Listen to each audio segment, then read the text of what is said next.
Hey Briarwood women, my name is Brennan and I'm excited to share one of my favorite Christmas songs with you guys. The song is called Mothers and Shepherds, and I really like it because it captures hope in the midst of tragedy. Jesus was not born in a time of peace. Jesus was born in a time of deep sorrow, deep mourning, and pain. Herod's decree to kill all babies to and under was underpinning all aspects of the culture. Emotionally, families were in pieces. Mothers who had waited so long for children, only for their child to be killed by the one who's supposed to be leading them. Mothers who had waited so long for their baby boy or their baby girl, maybe who couldn't have another after this baby. We see total depravity wreaking havoc. We see selfishness driving every action of the one who's supposed to be leading his people. And instead of leading them, he's killing them. But we can't thwart God's plans. So enter in peace, enter in Emmanuel, God with us, enter in Jesus, who laid aside the comforts of eternity with the Father to humbly be born as a baby. The one who had no need becomes the most needy. The song Mothers and Shepherds captures this. The first verse goes like this.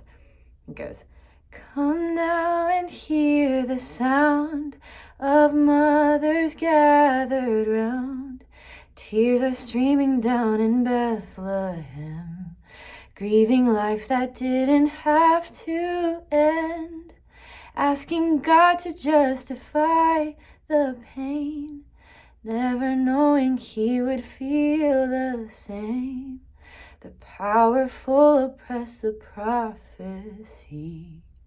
but shepherds passing through have found a king." The picture that this song paints is clear. There's deep mourning that leads us to ask, why God? It's fair to ask that question, to ask God, why is this happening? Like, what is going on? What can I learn from this, Lord? You are good. Why am I seeing all of this death around me? We have to ask these questions. We have to make sense of the world around us. And the song says, not knowing that God would feel the same, not knowing that God feels their every pain, that God weeps with them, that he mourns with them, so much so that he's sending his son to save them. Redemption, the long-awaited king, this king that they as a people have been begging for, is finally born. The prophecy is unfolding, but we cannot see what God sees. This is why we have to walk by faith and not by sight, because his plans are perfect, they're higher, they're greater, and he's unfolding his peace and his presence in the midst of this barren death culture. The song progresses to the worship of this king, and it eventually goes, "Now forever we will sing the song of the one who was and is to come.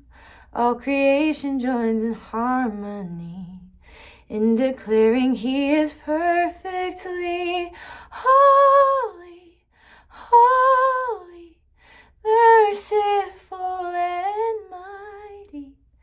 God has sent the Savior of the world."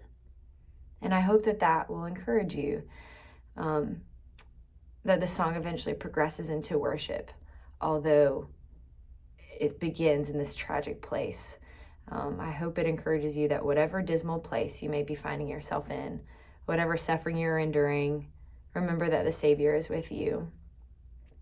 Christmas, for a lot of us, is very joyful and happy and fun, but that's not the case for everyone. That's not the case for the majority of people, probably. It often causes us to miss loved ones who have passed, or reminds us of familial hurt. And we can remember that our Savior steps into the tragedy. He doesn't shy away from pain. In fact, he comes near to us. He enters in every step with you. My prayer for you during this Advent season is that you will see him in the waiting, whatever you're waiting on or walking through. Remember that God is with you, Emmanuel.